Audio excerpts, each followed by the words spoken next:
Showtime. Sounds good. Hello, everyone. How is everyone doing today? You know, it's nice for lawyers to get applause. So my name is Joshua Gilliland. I'm one of the co-founding attorneys of the Legal Geeks. It is fantastic to be back at Fan Expo. I love having a local show that doesn't involve an airplane or driving 6 hours to Southern California. So it's awesome to see everyone here. And is this mic live? All right, do I have to be on top of it? Oh, this is going to be fun. All right, with me is Michael Skeen. Michael and I are both lawyers here in the Bay Area. Yes, we are real lawyers. Yeah. Is there anyone else? Yeah. Is there anyone else who's a real lawyer? All right. All right. Okay, we can have a group hug afterwards. So, learn to live again. Okay, who here's curious about the law? Okay, we live in a country of laws, so, and it keeps making the news. We're going to talk about that. So, one of my big issues is I like questions of faith. I like the law. So what do you do with someone who's committed war crimes and decides, whoops, I made a mistake? What do you do with those individuals? Well, we have some historical examples. So after the United States Civil War, a lot of people were dead. So the Vietnam Memorial has 58,000 names on it. If we were to make a similar one for all of those who died in the American Civil War, it would be as long as 11 Nimitz-class aircraft carriers. We only have 10 in service because the Fords are coming online.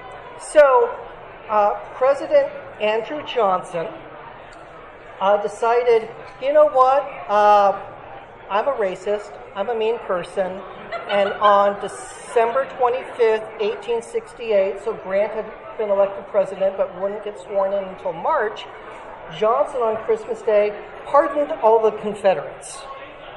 And we still feel the healing impact of that today because we have statues to traitors. 11 states committed mass insurrection to nullify a presidential election for their self-proclaimed right to own other people as slaves. That's the American Civil War, and we have monuments to them. So, the military base is named after Confederates. Well, name changed, and now I guess it's named again. Yeah, not something we want to idolize. So we learned from that experience because all those start going up during the civil rights movement in the 1960s. Well, we learned from that experience for World War II, because despite what someone in Congress recently said about how do I teach my kids about Hitler without looking at a statue of Hitler, there are no statues of Hitler. And if they exist, they're in a private collection. And you don't want to be friends with that person. Yeah. And I would say if they have a statue of Hitler, you don't want to learn about Hitler from them. No. So we decided to put on war crimes trials. And Justice Jackson on the United States Supreme Court took leave from the Supreme Court to prosecute those monsters. His opening statement was 2 days long. Of the original 24, the big ones, there's thousands of these guys that we do prosecute. But the big 24, 12 of them are sentenced to death. We hang 10 of them. Goering commits suicide the day before because no man's defeated me, and so he's a coward. So what do? Well, if Star Wars follows the same type of logic, they could do war crimes trials as well. Think of it as Judgment at Jakku. That you would have a model system of prosecution after the London Charter, which is what we use for the Nuremberg war crimes trials, 4-panel judges made up of the Allied judges. And here are some of the basic key war crimes. Crimes against peace. You wage a war of aggression. Okay, sounds like the Empire. War crimes can include murder, killing of hostages, destruction of cities or towns, and anything not justified by military necessity. For example, Governor Tarkin could not say, I needed to kill everyone on Alderaan to stop the terrorists. No. All right, crimes against humanity, and that's a long list as well of like, we don't want people to do that. And to get into genocide, that's when someone in a time of peace or in a time of war, with the specific intent to destroy an entire population, is guilty of genocide. So again, things we don't like, because we're the good guys that liberate death camps. We're normally the heroes of the story. So let's talk about a live-action example from Star Wars. Kill them all, says Kylo Ren, and then his stormtroopers open fire and kill a whole bunch of women and children. That's a problem. And saying, I have nice hair is not a good defense. So war crimes can include killing prisoners, people who are non-combatants, killing civilians. All those things are war crimes. And what Kylo Ren orders is verbatim what William Calley did at the My Lai massacre, when U.S. troops went in and killed 500 civilians who were our allies in Vietnam. Now, he's prosecuted and ultimately convicted, but then President Nixon starts getting about 500 telegrams a day saying like, hey, it was really stressful in Vietnam that we shouldn't have him in prison. And so he only ends up serving 3 years and then goes to have life in Georgia as a jeweler and dies in 2024.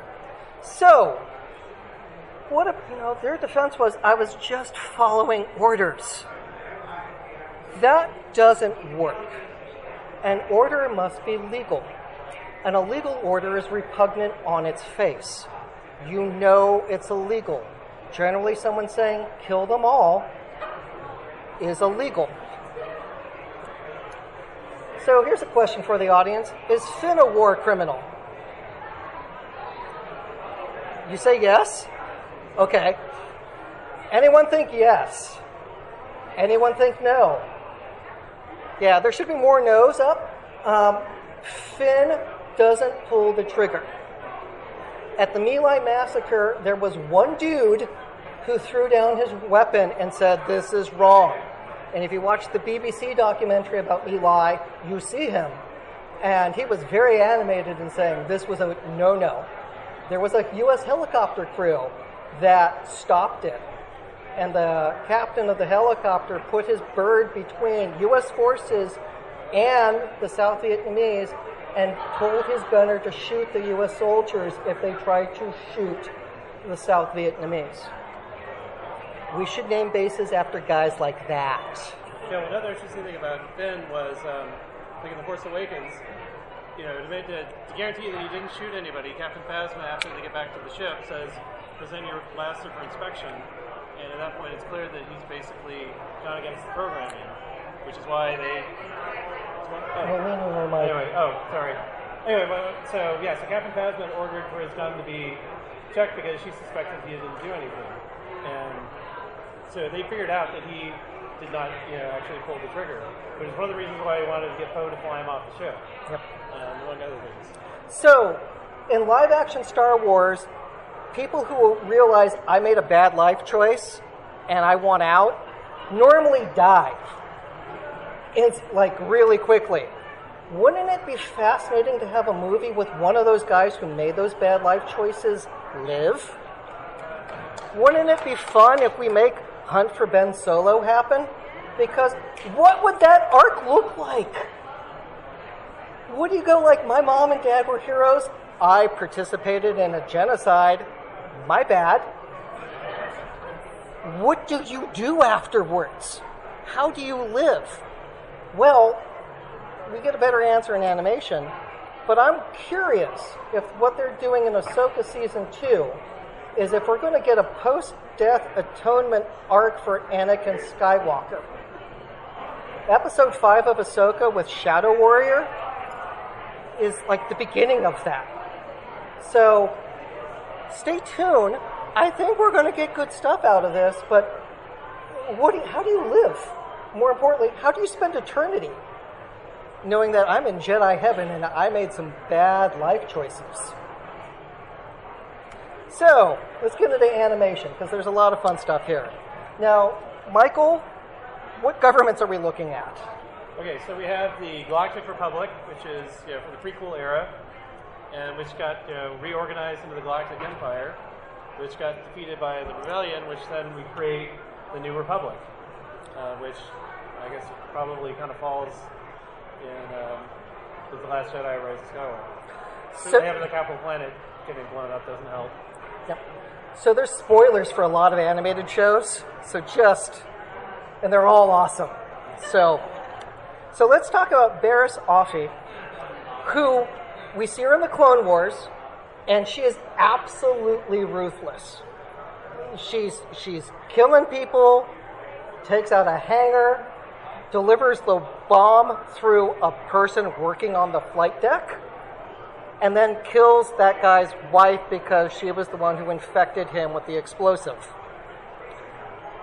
She frames Ahsoka. She goes from good Padawan to bad. Then we get Tales of the Empire where she starts questioning, and then back to good. So it's a fascinating arc, but I think the 15-year period between writing the stories, you see a big change. Because how much time was she in prison?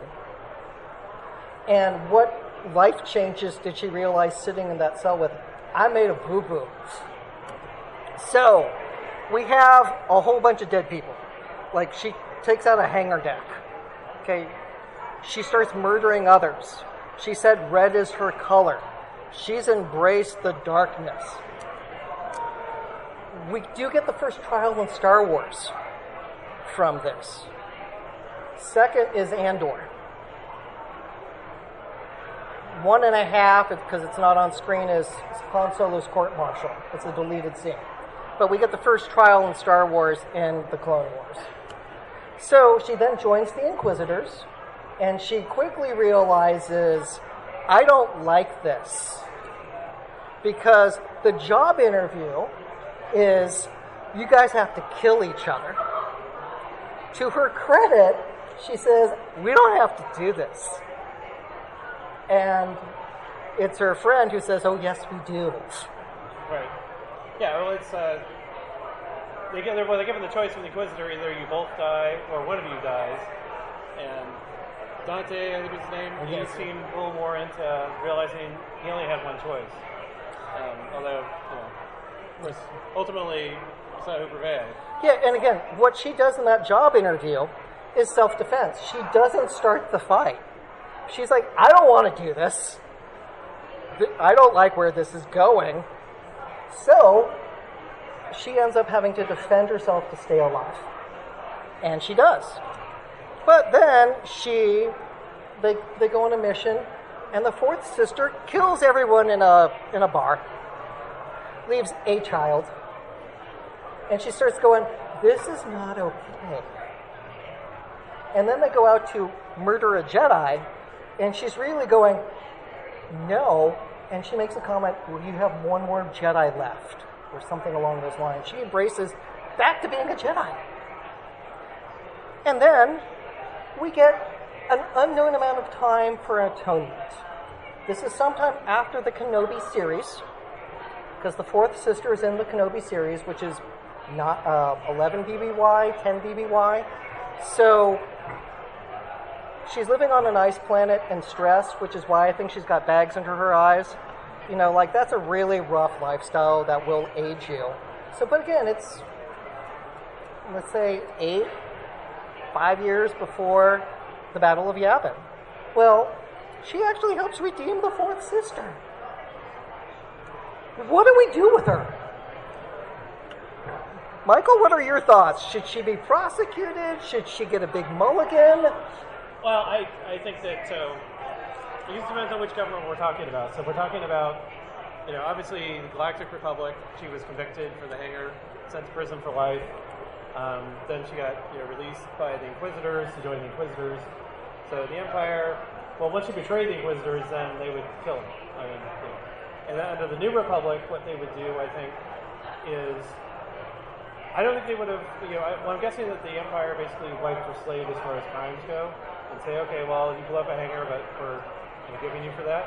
We're not going to, there's no legal repercussions. I have a feeling that the New Republic, they would probably look at that and say, wait a minute here. I don't think that we can just sweep this one under the rug. And I think that in all likelihood, she could probably be ordered to basically resume her sentence. I mean, it's kind of an interesting thing where you have, it's kind of like something like with extradition laws, where like a country's not going to respect your extradition request if it's not a crime in their country. And so in this case, I think looking at what happened, the New Republic would probably respect the Galactic Republic's conviction and would say, no, you're going back to prison. I think they would give her a pass. I think there would be prosecutorial discretion and them going, a lot happened. We spent a lot of time trying to remedy the situation. We're going to give you a mulligan on this one. Not saying a pardon, not saying expungement. They're just not going to prosecute. That's what I think would happen. I still think it would be prosecuted. I guess what would be the act that they would point to saying that she's done some good since then that kind of balances the scales of killing Jedi, clones, civilians in the hangar. And so I think you would need something to balance that and maybe redeem the Force Sisters enough or whatever the Force Sister does. But I think that would be a hard thing. I think from what we've seen from the secondary material, I think there's a lot of forgiveness that takes place. People like Dooku, people like the Emperor, no, they don't get a mulligan. But I think Barriss does. Crosshair. He's my favorite out of all these because he's so wildly complex. So we have good soldiers follow orders. He kills lots of people. So he's ordered by the Imperial governor taking over D6 to kill their legitimate governor. And he does. He kills elite troopers. He then has a little war crimey issue where we have Saw Gerrera's people who they capture, and he has them all killed. That's a war crime. Absolute, full-on war crime. So let's break down what he does. So his watershed moment is with a clone named Mayday. And they go on this adventure, and they're coming back. Mayday's hurt and needs medical attention, and the Imperial lieutenant who's in charge of the base refuses to give aid. And Mayday dies in front of Crosshair. Crosshair does not handle this well and shoots the lieutenant. I'm thinking that's heat of the moment, passion, manslaughter, but if this was the New Republic, they'd probably go, good job. One less Imperial to deal with. But, he then ends up getting sent to Tantus, on planet Wayland. He's tortured. Lots of bad things are happening to him with involuntary medical experiments. And he starts talking with Omega. They then escape. And probably one of the most adorable mismatch buddy stories takes place. And it's very heartwarming with how they work together and how they escape together, because he's the quintessential grumpy old man who's a really good shot. Well, we start seeing his arc. And in the last couple episodes, loyalty meant something to me, but with the Empire, it didn't go both ways. I thought I was being a good soldier. I've done things. I've made mistakes. And he has the shaking hand because he's riddled with guilt about what he's done. And the last episode, we have this gem of Clone Force 99 died with tech. We're not that squad anymore. I've been inside that mountain.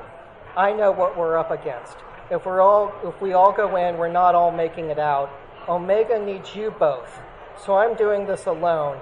It's It's what I deserve. Do you think he's seeking redemption? Do you think he's realized I screwed up bad? Like, this is full on, I'm willing to go make the sacrifice because I deserve it. And Hunter, to his credit, no. No, it's like his brothers are, no, we're not doing this. So, should he be prosecuted? I mean, he shoots a governor, he's killed prisoners, he killed the elite squad, he's killed Lieutenant Nolan. Michael, your thoughts? Well, I think that, certainly gunning down, I think the prisoners. That's a huge problem. Really huge problem. I think the killing of the lieutenant, well, even the New Republic might say, well, you don't kill your own superior officers, even if we don't like what he represented. And it wasn't like, it was more he killed him out of spite. It wasn't like he killed him because he was preventing him from doing some war crime or something. And so they might, but on the other hand, I think that part of it depends on what happens next. Because if you remember at the end of the Bad Batch, where we have, Omega's off to go join the rebellion, and Hunter says, "If you need us, we'll be there." So they're going to follow up on that. And so if we get another, find out, a couple more of the rebel soldiers on Endor were retconned into, like Rex, supposedly being on Endor. I think if he was there and helping out fight the Empire, I could see him getting a pass. There's some problems, but we have a lot of characters with some deep problems who are like, I do want to add one thing I do really find fascinating about the character was, because they're all thinking he's got his inhibitor chip, which is making him basically do all this bad stuff. And then it was revealed that he had already had that chip removed, and it was like he was still cool with going and doing Order 66. And so it's a real, fascinating story arc for the character. Yeah. So let's get to Kallus, or some people like to say, Hot Kallus. So, all right. I love this character because he is ruthless at the beginning of Star Wars Rebels. No problem being brutal. He's calculated, he's mean. We have the siege of, but we talk about the siege of Lasats. He's killed Lasats to the point of attempted genocide. And Vader orders him to go squeeze Tarkin Town. Those are definitely war crimes. He's done bad things. And he starts realizing after, the enemy mind storyline with Zeb, that they realize, I'm not sure I like this. And it's a brilliant storyline because they work together, and we see Kallus as someone who respects the Lasats, which is why he's taken the weapon. He's followed their cultural edicts. But when he gets back to the Imperial ship, he's all alone. There's no esprit de corps. They don't hang out. They're not there for each other. And the rebels are a full-blown family. They actually care. They actually want people to live. They actually have agape and forgiveness and actually give a damn. And Kallus is sitting alone in his bunk going I might have made the wrong call here. And it's one thing to be the Imperial who realizes, hey, I just wanted order after the Clone Wars. I thought this was okay. And then they realize, I just got ordered to kill civilians. This is not what I signed up for. So he joins the rebellion. And his arc to do so is slamming. He fights Thrawn hand to hand. Not many people live in Star Wars doing that because Thrawn is scary good with his big battle droids that he practices with. So we have a couple quotes from him. So one was with Imperial Governor. The day your empire was betrayed, Governor, was the day self-betrayal finally stopped. And just the exchange with Thrawn saying, you have the heart of a rebel. Kallus, I will take that as a compliment. When you think about the beginning arc with, all fire on the Jedi, it's brilliant. And so, because he realized, wrong side, I'm putting my life on the line because we're going to stop this, because I want to be the good guy. So, Michael, should the Republic prosecute Kallus for what he did during the war? I think that, he certainly did, the war crimes and everything is appalling, and I'm sure there's plenty of other stuff he did as an ISB that is also appalling. But I think in this case, he did, as Fulcrum provided lots of valuable intel and helped save a lot of lives, like on Lothal and other places, and then also full on joining the rebellion and basically doing what he was doing for that. I think the Republic would say, well, he's a bastard, but he's our bastard kind of approach to it, and I think that they would give him clemency because of the things that he did, and ultimately, really provide a great aid to the rebellion. Plus the hair, the lamb chops, it just... And there are those who ship Zeb and Kallus. And I was asked about that if we would address it. So my thought is people will see what they want to see and what they need to see, because that representation matters. But there's the fact that, have you not had a really good friend? But some people want to see that relationship, and if they do, that's fine. Now he might appear in live action played by Wyatt Russell. And if that actually happens, I think it would be very cool. So, but there's another element of Kallus that mirrors U.S. history. What we did with Nazis who were really good at math, because they could make rocket ships. Why don't you tell us about von Braun, Michael? Yeah, so he was part of the... Probably as a rocket scientist, he was part of Operation Paperclip, which was this program, basically, so in this case, it wasn't just space race, but in this case, the space race to help. Basically, we had these scientists that had a lot of knowledge and we wanted to use their skills. And we had the Cold War basically going on. The USSR had its own similar program of the Nazis that they captured. And so it was really about, we want to get to space first. And so if there's certain skills that they have, it's kind of frightening how willing to sweep under the rug we can be, and ultimately we're getting something out of them. Yeah, we realized as the war crime trials went on in Germany that we would have to prosecute all the Germans. And we needed the Germans to stand up to the Soviet Union. So we stopped. And we didn't do enough in Japan. So my sense, when you murder 25 million people with swords, we should address that. And we didn't. Now, pivoting back to Star Wars, they clearly had their own version of Paperclip, or were super lazy about it, because you need middle management to run things. So in both Mandalorian Season 3 and Ahsoka Season 1, we see slimy middle management that were former Imperials who were still loyal to the Empire. That's not good.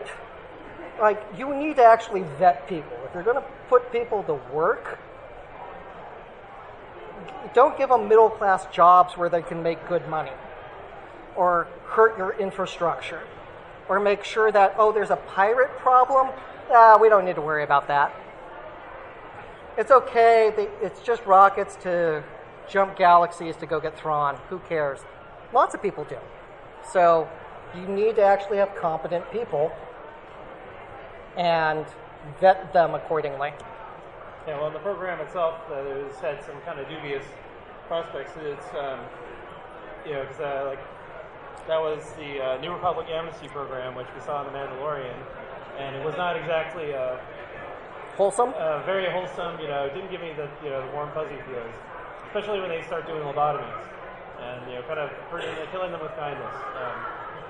Yeah, we don't. You have to jump through a lot of hoops to give somebody a lobotomy, and they were just very laissez-faire about slicing up somebody's brain. So, not okay. The good guys aren't supposed to do that. Now, pivoting to Kallus, he had lots of good and useful information. We find out after the war he does write a book. So, again, the Republic probably sees him as the example of the former Imperial, that they're not all bad, that there were those who realized this is wrong and they switch sides.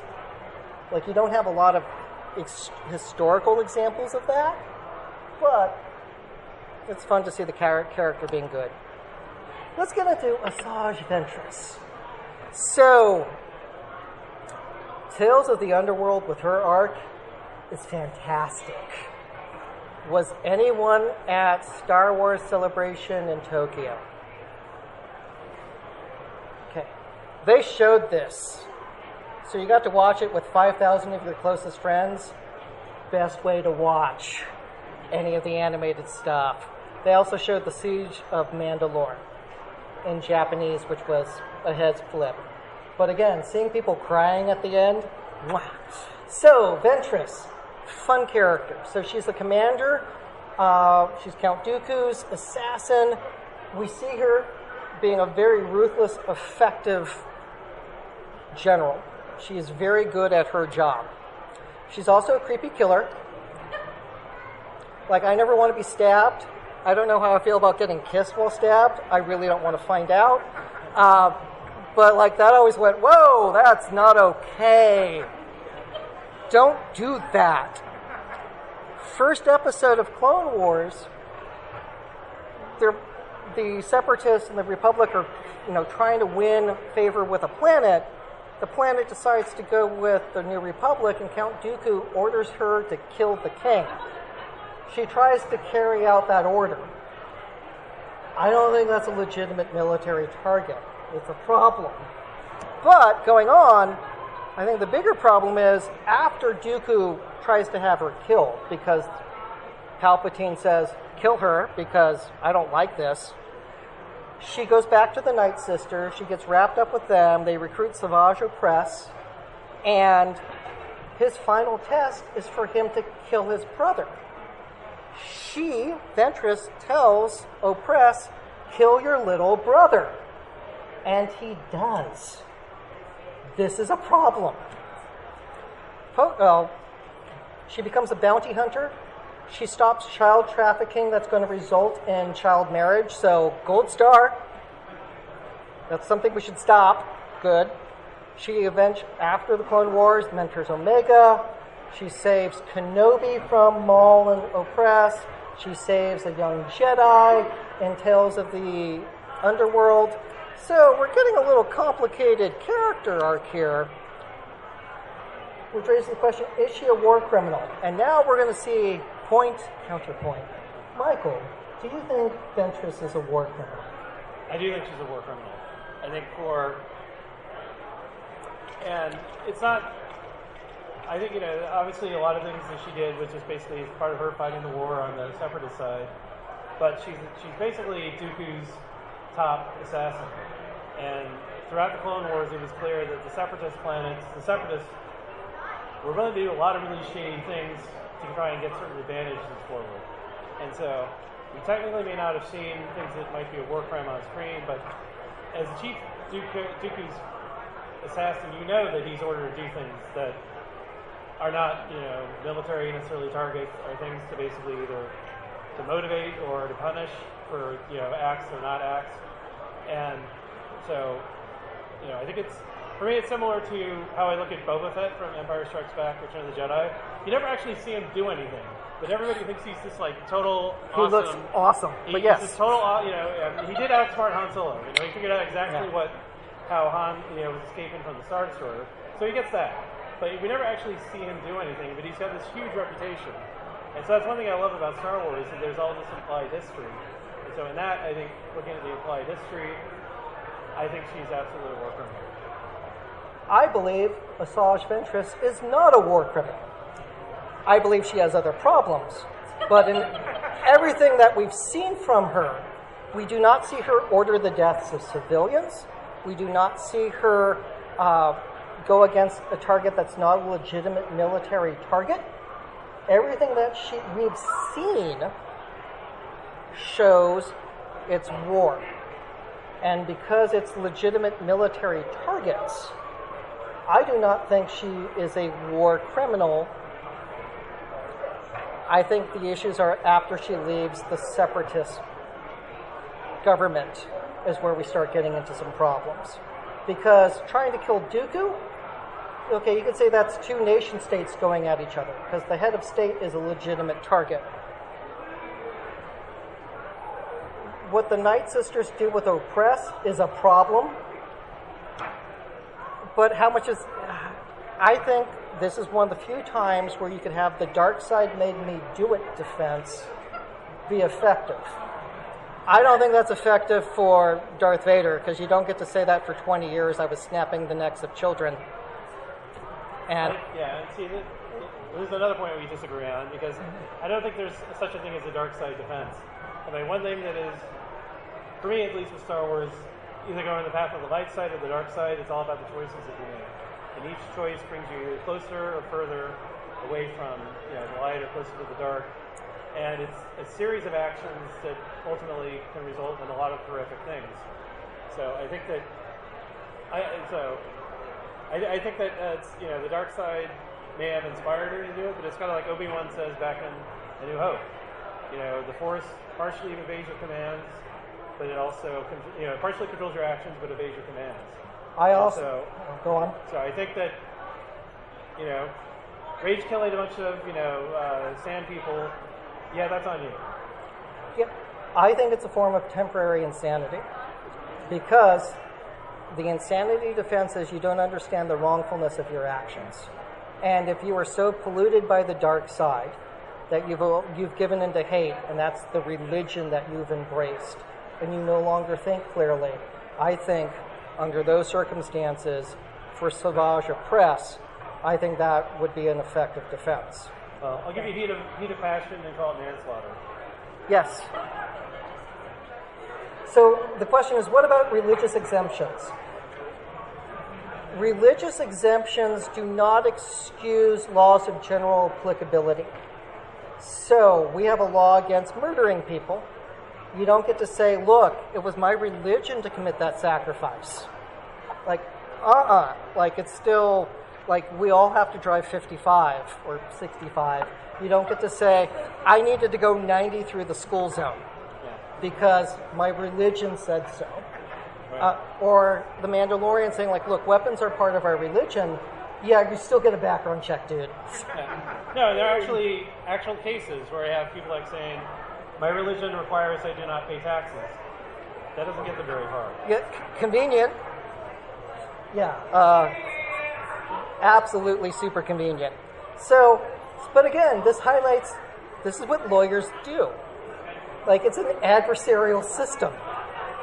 Like, I'd be comfortable representing Ventress for a lot of the life choices she made, but not all of them, because there are some problems.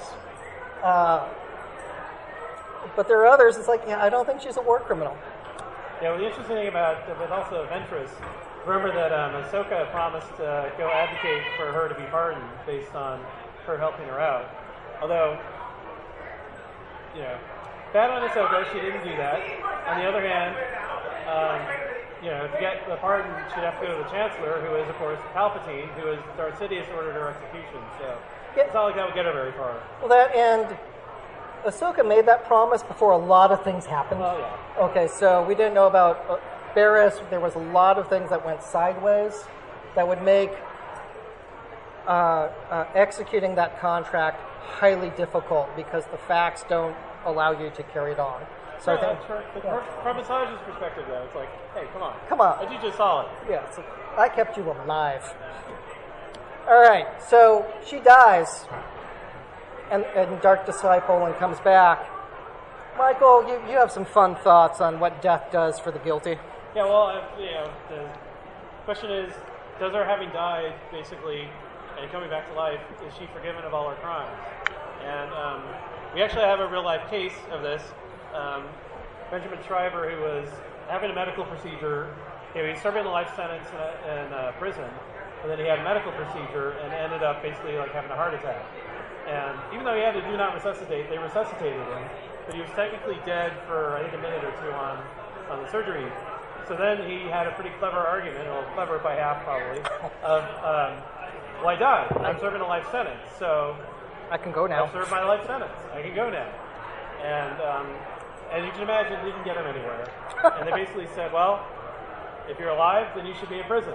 And if you're dead, then it's moot. You know, you gotta love the logic of the Iowa Court of Appeals. So, all right, question time. Yes.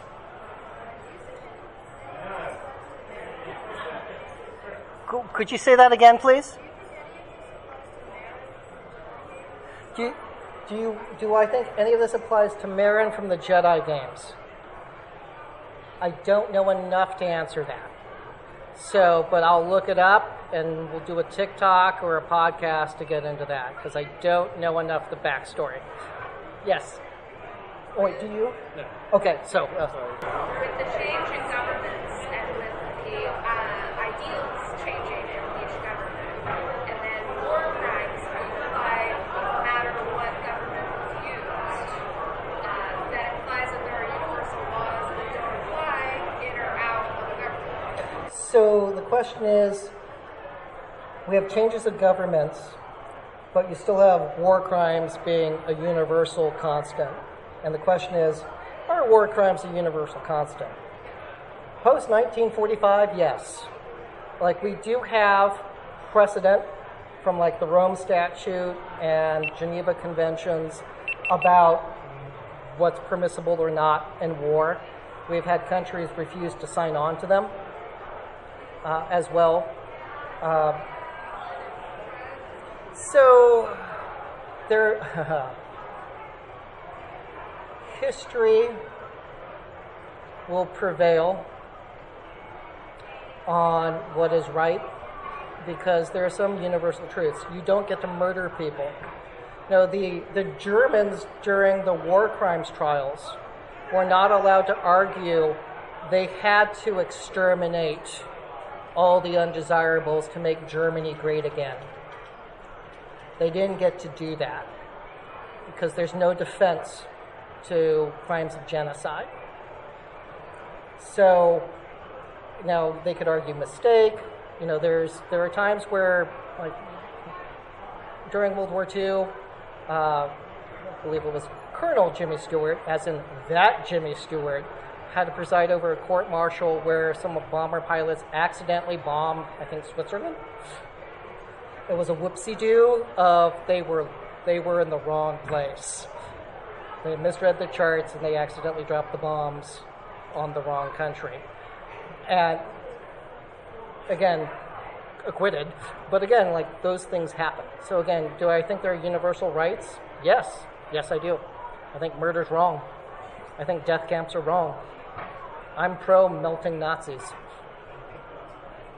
Right, but I think I'll still answer your question. Oh, sorry. Okay.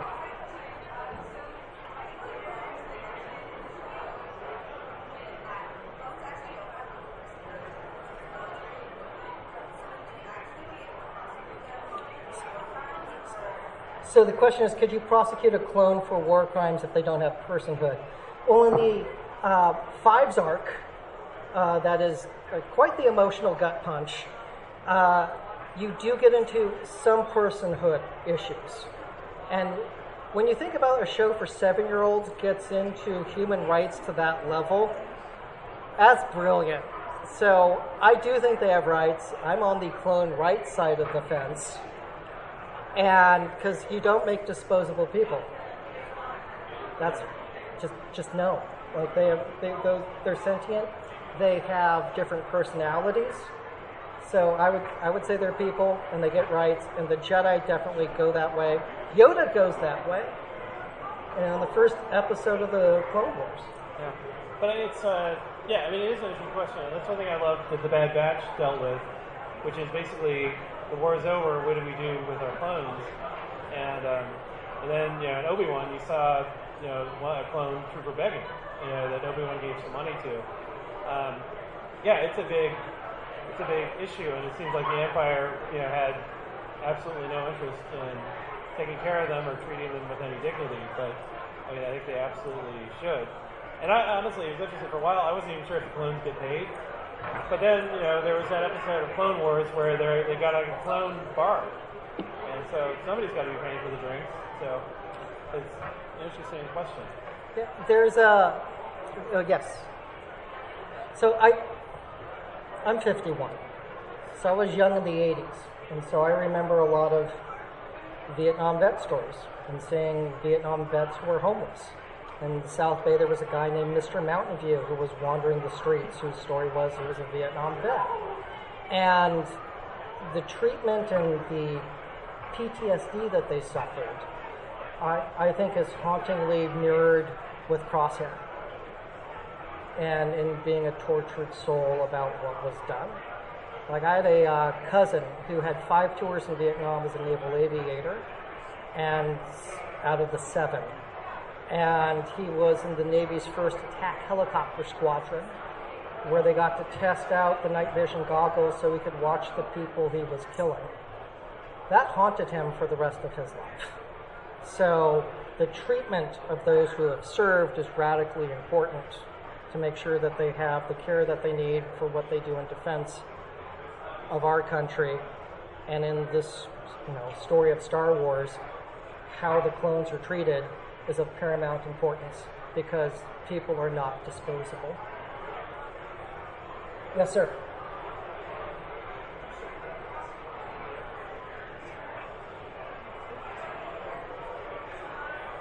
So I heard, would you say Cassian Andor, and you might really need to raise your voice after that. What? Would Cassian Andor be charged with war crimes for rescuing Mon Mothma from the Senate? No, because we're now in a rebellion stage. He doesn't shoot any civilians. It's ISB and Imperials in that firefight to get out. Now, Luthen does use some dark tools throughout all of Andor, but that's why Andor might be the best Star Wars ever told. So, yes, ma'am. You both had one, please. Pardon me? What do I use as the basis of the morals that I'm discussing? A lot from the London Charter, a lot from the Geneva Convention, a little from the Rome Statute. So, again, all of the things that we use to define war crimes and the rules of war for, no one should give the order, kill them all. Give no quarter. That's a war crime. Yes.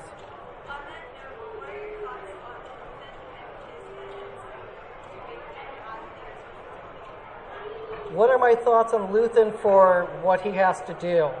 Well, the monologue from season 1 is hauntingly beautiful and an incredible gut punch of, I will burn my decency for tomorrow I will never see. Yeah, that's what he had to do. And I would have expected him to have, a better exit plan that, for his informant in the ISB, that there would have been a plan. Their plan was to die. That's not a good exit plan. That's not good for morale. So, but I love Luthen. Radically complicated, brutal, and willing to sacrifice people in order to maintain cover. Those are all the hard choices. Cassian Andor murders dudes multiple times. Legally justified? No. Tactically the right decision? Yes. And that's why it's a dark, complicated character, and why his decision to go, let's go to Scarif. We're probably going to die, but it's the right thing to do. It's fascinating. Right. No, it's another character where it's a shame that he died, because now we can't see how he reconciles, especially in the New Republic, with what he did, because him and Saw Gerrera both did very questionable. Whose side are they really? Who are the good guys here? That it's kind of ends justifying the means type tactics that they can say, well, this is what we're left with doing, but it's a challenge to reconcile how you deal with that. It's one thing to go, we won the war and everything's over, so we can be comfortable in these decisions, as opposed to have your back against the wall and you're hiding in your basement hoping you don't get killed. Yeah. And so, we're comfortable here. There might be horrible things happening in our country right now, but we're safe. There are others who are not. How are they living? What are they feeling? And how do we help? Yeah, my guess is that in the Star Wars universe, I don't know that Gleason will be necessarily be very well remembered by historians at all, but he doesn't care. I mean, he's doing it for the greater good. The sun rose again. Others get freedom. He doesn't, and he knew that cost. Yeah. That's why it's a brilliant character. Knew it, and he paid it. Yeah, and he knew what he was doing. Stabbed himself. Do you have any idea how hard that would be to do? And it wasn't like an easy way out. It was, no, I'm going to do this. Ow. Don't try harming yourselves. Please don't. Please don't. All right, so we'll be back tomorrow, I think, at 1 o'clock for cult movies from 1985. We'll be in 2022. There'll be a lot of Better Off Dead, Goonies, Back to the Future. You'll know that I was 10 or 11 when those things came out. So, yeah, I have very fond memories. Michael does, too. Oh, yeah. I won't out him. But, yeah, so gear up. And thank you all. We'll hang out over there. I don't know the next panel, but we don't want to take up their space while they get ready to present. Yeah, thank you everyone for attending that. Thank you.